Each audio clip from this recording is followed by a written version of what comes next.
sexy people, it is Dave, it is Duncan, back from Metal Epidemic for another album review. And for this review, Duncan and I have been checking out the new album from Chicago, Noise Merchants, Something Is Waiting.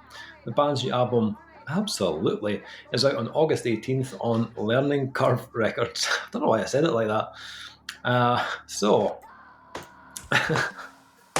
Sorry. 4 years since the release of their sophomore effort, Songs for the Sally Beauty Pavilion, Something Is Waiting returns with a brand new full length. Absolutely. It is unapologetically a tour de force that sees the Chicago band dig its heels even deeper into the strange patch of dirt that it owns. Formerly a 5-piece, and now down to a trio, Something Is Waiting. Something Is Waiting's 3 core members have stuck to their guns and mastered their craft. Gobo and the Boys' dedication to the likes of Pantera, White Zombie, and the early works of Ross Robinson, coupled with their enduring love of the most caustic cuts from the AmRep catalogue, has paid off. 6 years deep, the band is in a league of its own, the undisputed kings of its own style of hard charging. New role, which no one else within noise rock or within any other strain of heavy music currently deemed cool is even doing. But make no mistake, while the musical elements might seem simple and traceable, Something Is Waiting is not. Using a palette of sound inspired by their aforementioned heroes, the band builds unusual songs that are as perplexing as they are head-bangable. Absolutely is the sound of being of a band. Third time, you're deliberately trying to make absolute different every time you say. Absolutely. Absolutely is the sound of a band being unapologetically them. It is the sound of a band that has doubled down and committed to its own odd vision. This is the sound of a new genre, new role. It is absolutely Something Is Waiting. So, this band was completely new to both of us, but after chatting about it last week, we sampled some tracks and decided this was the right amount of mental for us to discuss. So how did this get through, to give the listeners a peek behind the curtain, how does a band like this get through the initial vetting for you? Oh, that's trade secrets, Duncan. Because I'll be honest with you, I know we're going to have fun talking about it. I was surprised when I listened to it. I was like, Dave's picked this? Yeah. I mean, not that I give any preference to any PRs, but or anything like that. But the PR that sent this album, we do tend to like a lot of the stuff that comes in. Right. So when it comes in, I'm always intrigued to see what it is that's came in, and they're always quite different sounding. So when this came in, I was like, oh, this sounds interesting. And then I put on a song, and I was like, okay, I feel like there's a lot we could discuss here. So let's discuss further. Turns out though, I knew a little bit more than I thought about this band. Because when I didn't really notice it on the track that I listened to first, but when I put the album on and I was listening through it, I was like, there is something about this that is kind of familiar. Like there's something ringing a bell. I don't know what it is, and I listened to it further. I was like, I think it's the vocals. I think it might be vocally. There's something here that I've heard before, or it just sounds familiar. So the vocalist is a guy called Eddie Gobo. And he's got a very distinctive tone. If you hear any of the singles when you listen to the album, it has a lot of character to it. But it turns out that Eddie was the frontman of a band called Jarred Loose, who are no longer on the go. But our previous website, Rock and Roll Reviews, this is the second time I mentioned that tonight. We actually reviewed their 2014 album. It was called Turns 13. And then when I read that, I was like, right, okay, this is starting to make a little bit more sense. Because although this band don't sound identical to Jarred Loose, aside from the kind of vocals, they were in a sort of kind of similar sphere of that kind of like grungy kind of noise rock kind of sound. However, this band, I feel like they're not quite as easy to pigeonhole. There are multiple styles at play on a Something Is Waiting album, which kind of makes it more interesting to check out. Because although they've given it this like neural kind of tag as a genre, it's quite a unique sound that they have. Overall, there's definite elements of noise rock in there. There's some punk in there, a bit of sludge, a bit of grunge, and yeah, there is something kind of like a streak of something late 90s, kind of new-ish metal era, but it's not that it ever becomes like a direct comparison to something. You're like, oh, that sounds like that band, you know. They aren't trying to sound like anyone else, to be honest. Like, this sounds like a band that are clearly just doing their own thing, and not following anyone else's playbook, which I kind of like. I find that commendable.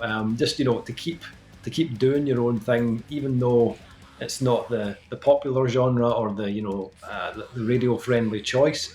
But I kind of think, like, in a way, that people that are coming out to their shows and supporting their band are genuinely into the band, rather than, you know, just liking them because they are jumping on some sort of bandwagon. And I kind of love that they are just putting their own spin on something. It's got the kind of the abrasiveness of a noise rock, but it's not quite as like angular as some other noise rock bands. There's something a little bit more hook driven on this, that kind of, it comes in the simplicity of it at times. The riffs here aren't like overly complex, but I think that works to give you more of something to kind of hold on to. It's still very varied. The first track, House of Style, has a groove to it. It has a kind of like sleazy metallic punk kind of attitude to it, but then it has like these curveballs that you won't see coming either. It's got a great chorus, and it was the guitar solo that actually grabbed my attention the most on that track, because it comes in and it sounds like initially like it's in the wrong key, but it completely works. It's like it kind of the solo is kind of almost like a pop punk-esque, very upbeat sounding, but it's against these chords that make it sound really kind of discordant. And I think that's what I really liked about this, is even though that it's quirky and a bit eccentric, it also has an element of a hook or a standout moment on each track, which kind of grabs your attention. Because it's, you know, it'd be quite easy to get lost in an album that has that kind of unpredictability like this. But I think the band do a really good job of giving you like a kind of lifeline on each track, you know, whether that's a groove that you can just kind of bounce along to, or a lyrical hook, or a clever switch up that kind of takes you in a completely different direction. Lyrically, as I mentioned there, this is really fucking good. I think this guy is very imaginative in the way that he writes his lyrics. He actually a little bit reminded me of Mike Williams from I Hate God. It's got that kind of like almost kind of poetic feel to it. He uses a lot of kind of wordplay, and there's a lot of like pop culture references and stuff. But it's very, very attention grabbing. I felt like there were certain tracks that just kind of grabbed me and pulled me in, and I was like completely hooked into what he was singing about, and his style as well. His style is very different. In terms of like the kind of highlights on here, there's actually a lot of good stuff on this. Most of mine I think were in the second half of the album, but I really liked the opening track, which I mentioned. But Unholy Alliance has some really interesting change-ups. You can hear a little bit of that kind of like more than the rhythm, the kind of new metal side of it coming through in the rhythm, but there's another really well placed solo on that track as well. The double punch of Wet World and Get Your Gimmicks is awesome. Like those two tracks together, fucking love those. Wet World is great for something a little more up tempo. We've got a bit of a kind of punkier rhythm, really cool vocal moments from Eddie, and there's also some guest vocals on there from Dead to Fall's John Hunt, which kind of adds another vocal texture and tone in the mix.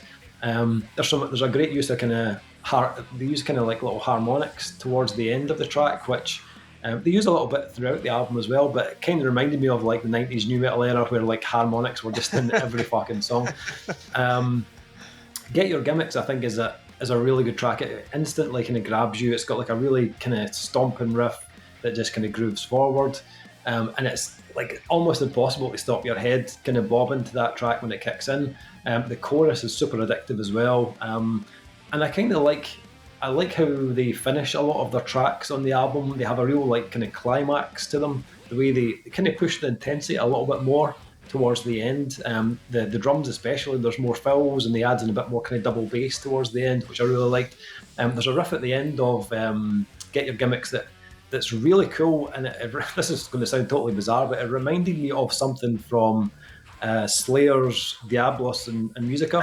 How do you pronounce that? Diabolus. Yeah. Diabolus. Just for a few seconds, there's a riff in there and I was like, what? Wait a minute, I need to skip back and listen to that again, but it totally reminded me of that album. Really cool. The last track, Poster Boys, it's the shortest track on the album. And I kind of liked that kind of like, it's like a short, sharp kind of ending, right to the point, and just kind of hears them kind of go full throttle. Again, a little sprinkling of kind of Slayer in there at times as well, just ever so slightly. It's got a kind of White Zombie thing going on as well. Yeah. It's the only track that actually has what I could make out as being some sort of fuckery with the synths in the background. There's like a fullness in the sound which is coming from something keys related. Yeah. So. The production on the album's done by a guy called Pete Grossman. He engineered, mixed and mastered it, and I actually think he was one of the members or previous members of the band before they dropped to a trio. So it's kind of cool to see that he's still involved with the band, and I think that's paid off, to be honest, because they've got someone who really knows the band's sound and its quirks and kind of how to handle that side of it. I think he's done a really good job of giving this album that kind of character. I think a band like this needs a production that highlights their personality, and I think this certainly does that. Overall, it's an album that on first listen you'll be like kind of trying to take it all in, because there's so many different styles and kind of unusual elements at play. But I found on like a second and third listen was where I found it the most kind of rewarding. I felt like every time I heard it, there was like something else I liked about it more, something else that kind of caught my attention. They also have the most fucking wild merch designs I've ever seen, which I kind of love. I went on their Bandcamp and I was clicking through their images. My favourite one is there's a t-shirt with or maybe a jumper with a picture of Paul from the Wonder Years, right? So the wee boy who everybody thought was Marilyn Manson when he grew up, basically. Yeah. Him. So there's a picture of him, and they've got Something Is Waiting in big letters, and then just kind of behind the picture of him, it's got rib removed to suck his own dick. They also have one which is amazing. They've got a picture of a car, and they've got the Satanic Falcon on it, which is kind of awesome, and something you only get if you watch Pantera videos. But when I saw their merch, I was like, right, this makes even more sense now. And it kind of, when I saw the album artwork as well, it's a bit kind of wild and out there, and it kind of makes sense after you see the merch design. So if you're looking for merch that's really unique, then definitely check out their Bandcamp with all the merch and stuff on it. Okay, what about yourself? What do you think about this? You did not mention a band that I thought you were going to mention. Oh. And I just want to stress, I don't think musically they sound like them. Right. I think technique-wise, delivery and quirk, they are this band, but just like in a different genre. Mm-hmm. And I can't believe this is like the third time I've mentioned this band this year after not mentioning them for like over a decade. Scissorfight. Oh, right, okay. This has got Scissorfight ripping all out of it. Like it's got that kind of very, very confident, very riff-led, but it's kind of very hooky, very catchy riffs with a vocal delivery that sounds... I can see the vocals, like very, very, very just out there and full of personality and quirk with lyrical content that's at times fun and playful, but other times just paints a picture. It's the only thing I could think of is like that they are like a kind of the late 90s grunge version of Scissorfight. There's also a part of them, and like I said this before we come on air, that there's so many bands that I hear elements of or techniques I like them to. There's a bit of Queens of the Stone Age in here as well, and that kind of almost staccato sort of, you like if you're playing your riffs, you're doing this while you're doing it all the way through it. Which I kind of love about it. And vocally, it follows a lot of those patterns as well. Is he the guitarist, I'm assuming? Vocalist. Yeah, as well as the guitarist. No, just vocals. The guitarist does guitars and bass. I would have thought that the way the thing's done, it just sounds to me like something that's like that. I must sing on every stroke. Must sing on every stroke like that. There's a bit of, you mentioned some 90s bands, late 90s bands. There's a bit of American Head Charge in here, which I really, really enjoy. But American Head Charger were also heavily influenced by White Zombie, so that may be where I'm picking it up. Yeah. You are on the money with Slayer. There's a couple of elements that are so Slayer-esque. Fucking love that. There's a bit of the groove of the Pantera, which I love as well. Like I mentioned, that White Zombie element for sure. They definitely wear their influences, but they're not plagiarising anything, and that's what I kind of love about it. It's there are moments here where you get like a big stomping groove that's not that far removed from like a Nothing Face. It's you know what I mean. It has that kind of that personality in that era about their sound, but coupled with a really good production. The guitars on this are just fucking stomping all the way through it, and they never let up. And I also love the other thing about it is this is consistent all the way through it. There's no like clean sections or whatever. The guitar has one distortion tone, drummer has one sound, bass has one sound, vocalist has one sound, and that's pretty much what you get for the 30-minute runtime of the album. I think the songs flow really well into each other. I agree with you. I think after you get past Lick the Spoon, I think that's where the songs start to diversify enough where they have a bit more personality and stand out a bit more. I think House of Style, the SIW New Roll Pinball Machine, it's just like words, and Unholy Alliance are three tracks that are not far removed from each other overall. Lick the Spoon's the one that you start to get a huge amount of weird personality, and then the album from that just flourishes out. Poster Boys is a fucking banger of a closing track. Like, and that one is like no frills, you know, fill the briefcase with $3 bills, y'all. You know, it's fucking great, and I love the energy of it more than anything. It's the energy that makes it really infectious. Vocally, it reminds me about 3 or 4 different vocalists. Once again, Brundle-flied together. But his tone is great. And it's the sort of tone you would have heard on a new metal band to an extent. You know, like some of those like vocalists that were just like you're the vocalist in this band because you could play no instrument. But weirdly that works in your favour because you've not had that, well, I need to be able to sing like Phil Anselmo. You know what I mean? You've just got a tone, and that tone works with the band. Always come back to, you listen to something like Slaves on Dope, and you hear that singer, and you're like, there is absolutely no need to sound like that on an album that sounds like this, but new metal, Dave. So yeah, I love this. The solo work is fucking awesome. You don't get tons of it in the album, but when it kicks in, it adds enough contrast and difference to what they're doing. I kind of love that.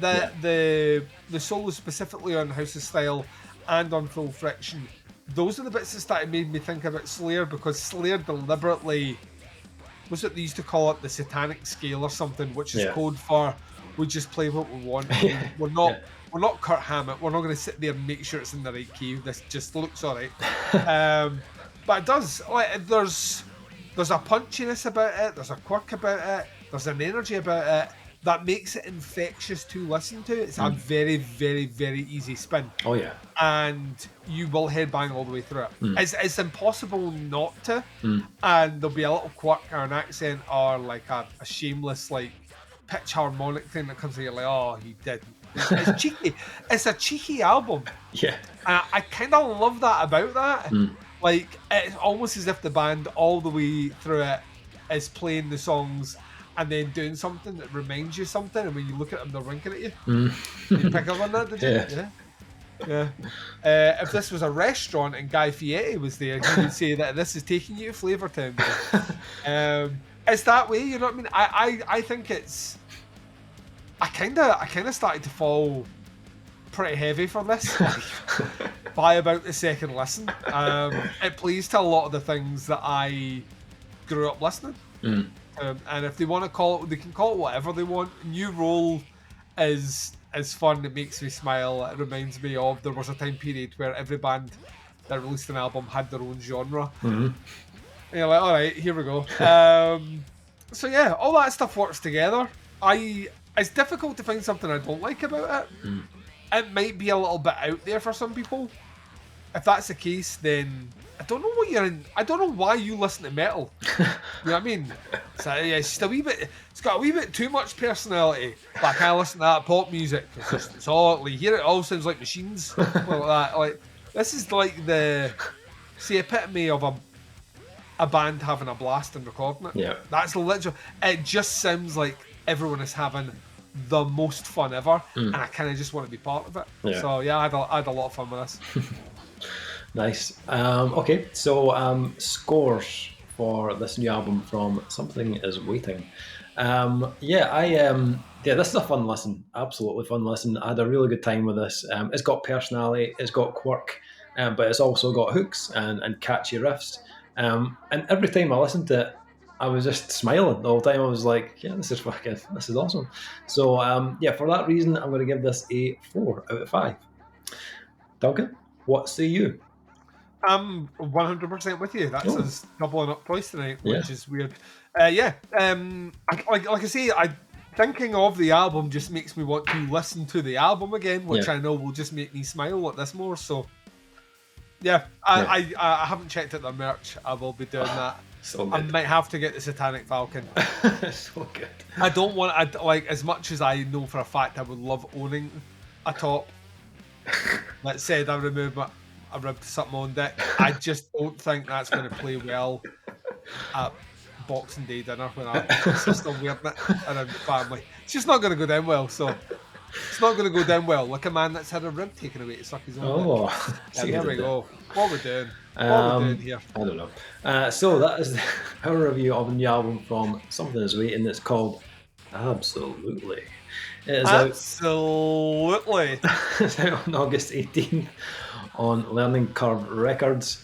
Links below to the band, to the Bandcamp. Check out the Bandcamp. You gotta check it out. Check out the merch.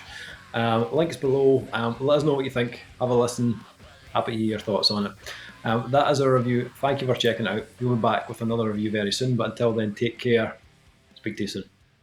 Bye, everyone.